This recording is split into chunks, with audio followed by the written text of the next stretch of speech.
పరిశుద్ధ గ్రంథం నుండి సామెతలు 10వ అధ్యాయం చదువుకుందాం. జ్ఞానం గల కుమారుడు తండ్రిని సంతోషపరచును, బుద్ధి లేని కుమారుడు తన తల్లికి దుఃఖం పుట్టించును. భక్తిహీనుల ధనము వారికి లాభకరం కాదు, నీతి మరణం నుండి రక్షించును. యెహోవా నీతిమంతుని ఆకలిగొననీయడు, భక్తిహీనుని ఆశను భంగం చేయును. బద్ధకముగా పనిచేయువాడు దరిద్రుడగును, శ్రద్ధ గలవాడు ఐశ్వర్యవంతుడగును. వేసవి కాలమున కూర్చువాడు బుద్ధిగల కుమారుడు, కోతకాలమందు నిద్రించువాడు సిగ్గుపరచు కుమారుడు. నీతిమంతుని తల మీదికి ఆశీర్వాదములు వచ్చును, బలాత్కారం భక్తిహీనుని నోరు మూసివేయును. నీతిమంతుని జ్ఞాపకం చేసుకొనుట ఆశీర్వాదకరమగును, భక్తిహీనుల పేరు అసహ్యత పుట్టించును. జ్ఞానచిత్తుడు ఉపదేశమును అంగీకరించును, పనికి మాలిన వదరుబోతు నశించును. యథార్థముగా ప్రవర్తించువాడు నిర్భయముగా ప్రవర్తించును, కుటిలవర్తనుడు బయల్పడును. కనుసైగ చేయువాడు వ్యధ పుట్టించును, పనికి మాలిన వదరుబోతు నశించును.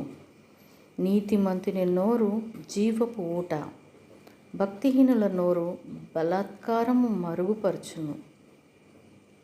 పగ కలహమును రేపును, ప్రేమ దోషములన్నిటిని కప్పును.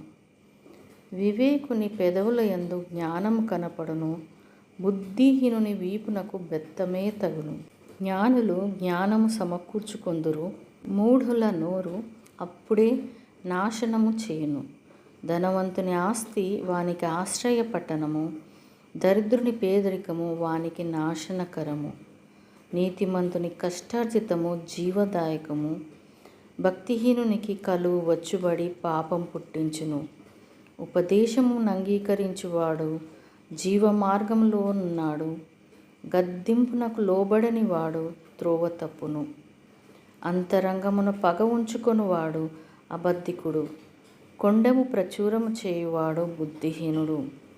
విస్తారమైన మాటలలో దోషముండక మానదు, తన పెదవులను మూసుకునేవాడు బుద్ధిమంతుడు.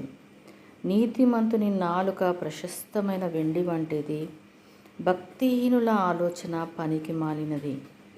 నీతిమంతుని పెదవులు అనేకులకు ఉపదేశించును, బుద్ధి లేకపోవుట చేత మూఢులు చనిపోదురు.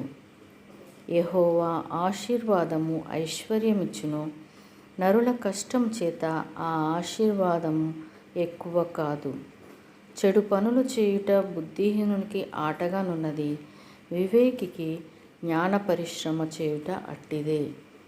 భక్తిహీనుడు దేనికి భయపడునో అదే వాని మీదికి వచ్చును, నీతిమంతులు ఆశించున్నది వారికి దొరుకును.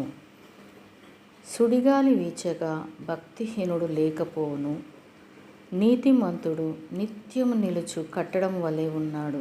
సోమరి తనను పనిపెట్టు వారికి పండ్లకు పులిసి వంటివాడు, కండ్లకు పొగ వంటివాడు. యెహోవా యందు భయభక్తులు కలిగి ఉండుట దీర్ఘాయునకు కారణము. భక్తిహీనుల ఆయుస్సు తక్కువైపోవును, నీతిమంతుల ఆశ సంతోషం పుట్టించును. భక్తిహీనుల ఆశ భంగమైపోవును. యథార్థవంతునికి యెహోవా ఏర్పాటు ఆశ్రయదుర్గం, పాపం చేయువారికి అది నాశనకరం. నీతిమంతుడు ఎన్నడూనూ కదిలింపబడడు, భక్తిహీనులు దేశంలో నివసింపరు. నీతిమంతుని నోరు జ్ఞానోపదేశమును పలుకును, మూర్ఖపు మాటలు పలుకు నాలిక పెరికివేయబడును. నీతిమంతుని పెదవులు ఉపయుక్తములైన సంగతులను పలుకును, భక్తిహీనుల నోట మూర్ఖపు మాటలు వచ్చును. దేవుడు తన పరిశుద్ధ వాక్యమును మనందరి వినికిడిలో ఫలింపచేయునుగాక. ఆమెన్.